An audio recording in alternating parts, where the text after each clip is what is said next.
अस्सलाम वालेकुम to all of you. आज हम और एक टॉपिक यहाँ पे डिस्कस करेंगे जो कि प्लेन मिरर के रिलेटेड है। चैप्टर लाइट का है ये, रे ऑप्टिक्स का।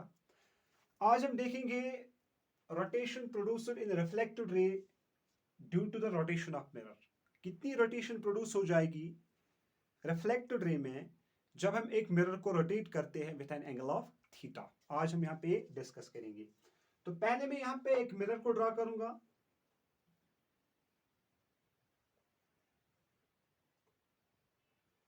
मेरे पास एक ये मिरर है, ये एक मिरर है मेरे पास।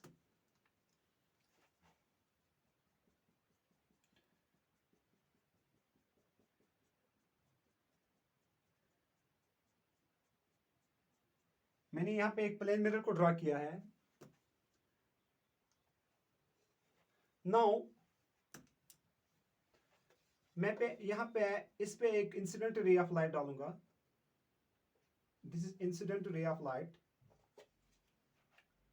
Incident ray I R, and as per the laws of reflection ये रिफ्लेक्ट बैक हो जाएगी with the same angle without changing medium.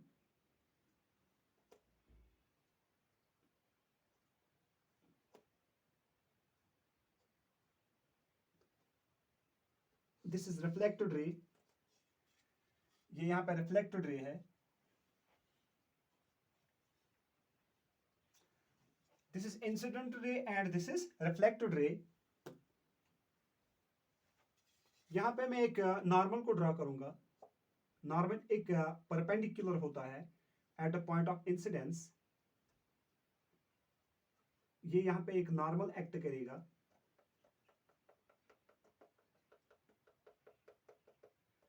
This is normal N.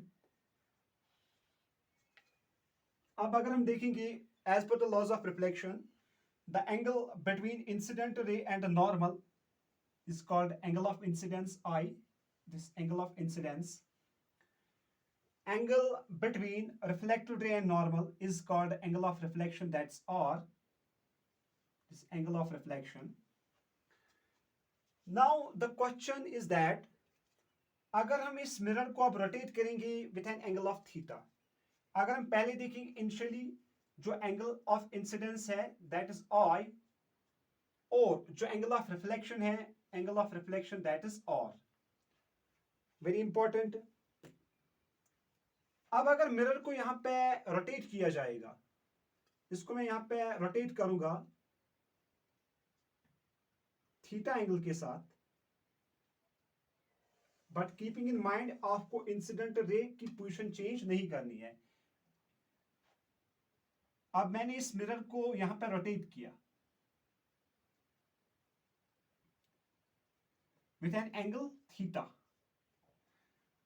मुझे बोलना है जो ये रिफ्लेक्टेड रे है ये कितना रोटेट हो जाएगी when we rotate the mirror with angle theta.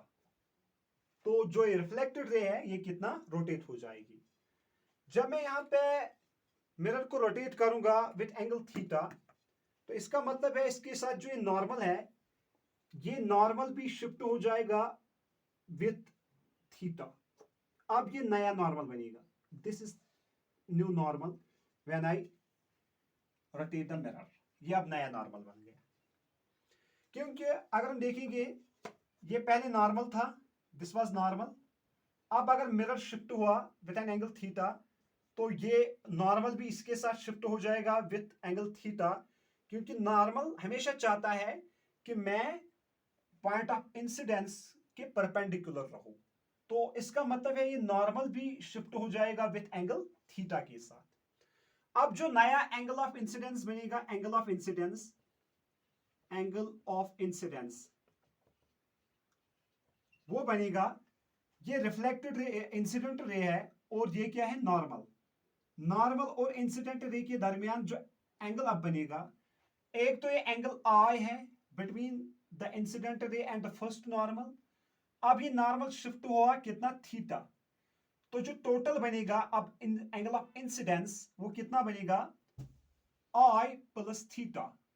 I plus theta should be the new angle between incident ray and normal. Now यहां पे जो ये रिफ्लेक्टेड नई रिफ्लेक्टेड रे, इसको मैं यहां से ड्रा करूंगा, न्यू रिफ्लेक्टेड रे जो बनेगी यहां पे,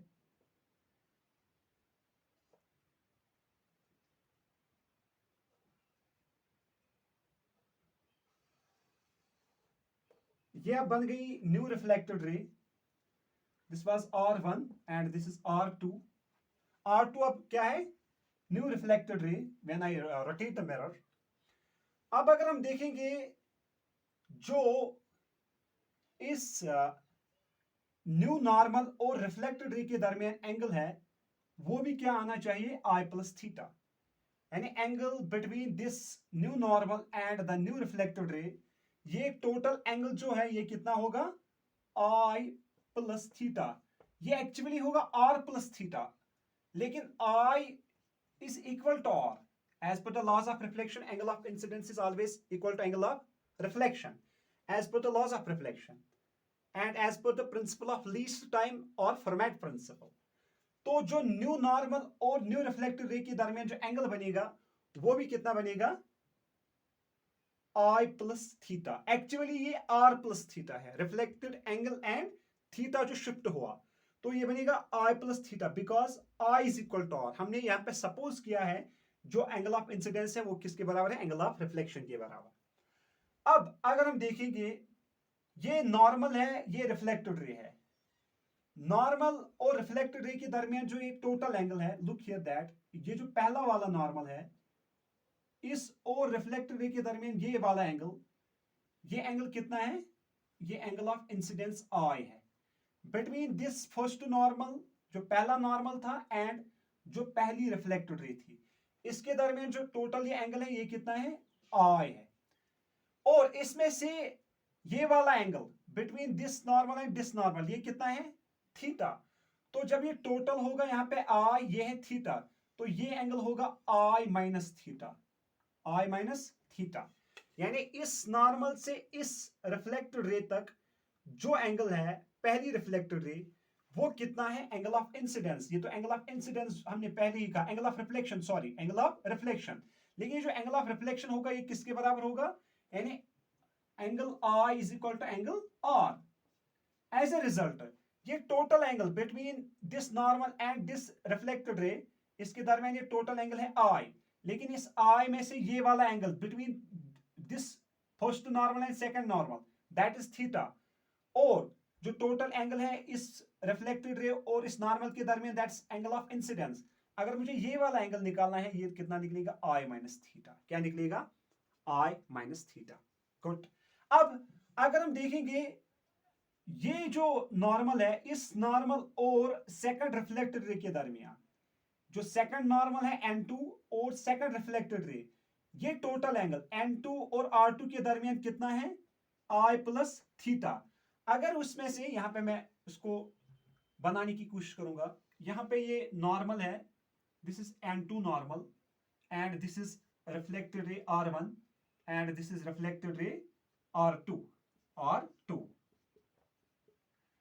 पहले जो N2 है, N2 और R2 के दरमियान कितना एंगल है, N2 और R2, ये कितना है, I प्लस थीटा। ये बेसिकली R प्लस थीटा है। अब मैंने लिया है I प्लस थीटा, किस कंडीशन को मद्देनजर रखते हुए, I is equal to R।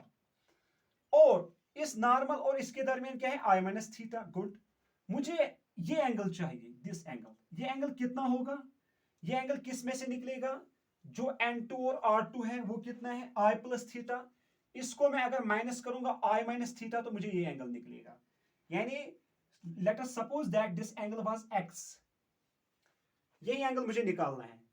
तो ये किसके बराबर निकलेगा, जो टोटल एंगल है between N2 and R2, that is I plus theta minus, minus मुझे क्या करना है, ये वाला angle I minus theta, I minus theta. ये किसके बराबर निकलेगा, मुझे x के बराबर निकलेगा, x फॉर एग्जाम्पल। अब अगर देखेंगे इन ब्रैकेट्स को मैं यहां पे ओपन करूंगा, तो ये बनेगा I plus theta minus I plus theta. तो यहां पे I कैंसिल हो जाएगा, इज इक्वल टू x तो जो x निकलेगा वो कितना निकलेगा 2 थीटा। यानी इसका मतलब है अगर हम इंसिडेंट रे को फिक्स्ड रखेंगे फिर मिरर को हम रोटेट करेंगे विथ एंगल थीटा, तो जो रिफ्लेक्टेड रे होगी वो रिफ्लेक्टेड रे कितना एंगल से चेंज होगी 2 थीटा से। वो कितना डिस्टेंस करेगी 2 थीटा चेंज करेगी। फिर से मैं इसको रिवाइज करूंगा आपको। पहले this is new angle of incidence between incident ray and normal, that is I plus theta।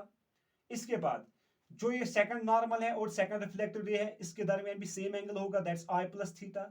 पहले ये होगा actually I is equal to R, तो ये एक्चुअली होना चाहिए R plus थीटा, लेकिन हमने लिया है angle of incidence is equal to angle of reflection. तो जो सेकंड नॉर्मल बना और सेकंड रिफ्लेक्टेड रे है इसके दरमियान जो एंगल है इन द रेज के दरमियान वो है I plus थीटा। फिर हमने लिया है जो ये पहला नॉर्मल है और जो ये पहली रिफ्लेक्टेड रे है, ऐसे ऐसे हमने लिया है। फिर जो पहला नॉर्मल है, पहला नॉर्मल वो ऐसे है,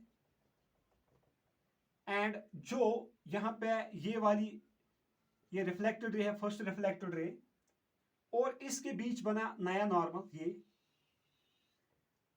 ये बना नया नॉर्मल जब हमने रोटेट किया किसको, मिरर को। तो ये वाला एंगल था थीटा, यहां तक है आई टोटल एंगल, तो ये वाला एंगल कितना होगा आई माइनस थीटा, वही मैंने लिखा आई माइनस थीटा। फिर मुझे ये वाला एंगल चाहिए, ये वाला एंगल, तो ये मैंने किससे निकाला, फिर क्या किया मैंने, ये है सेकंड रिफ्लेक्टेड रे, ये सेकंड रिफ्लेक्टेड रे है, सेकंड ये है N2 नॉर्मल, ये है R2 रे, इसके दरमियान जो एंगल होगा वो होगा I plus theta total angle. इसी एंगल में से मुझे निकालना था कौन सा angle between this two R1 and R2, ये वाला एंगल मुझे निकालना था, ये वाला एंगल। तो ये वाला एंगल मुझे कैसे निकलेगा, इस टोटल एंगल का वैल्यू कितना है I plus theta, I plus theta total angle between the normal N2 and R2, इसके दरमियान टोटल एंगल है I प्लस थीटा। इसमें से मुझे माइनस करना है ये वाला एंगल, ये कितना है I माइनस थीटा, तो फिर मैं माइनस करूंगा इसको I माइनस थीटा। फिर वहीं पे हम इसको जब ब्रैकेट्स को यहां से इक्विवेलेंट करेंगे तो ये बनेगा I plus theta minus I plus theta, तो I कैंसिल हो जाएगा तो x निकलेगा हमें 2 थीटा, तो 2 थीटा एंगल के साथ ये रोटेट हो जाएंगे। Thanks for joining.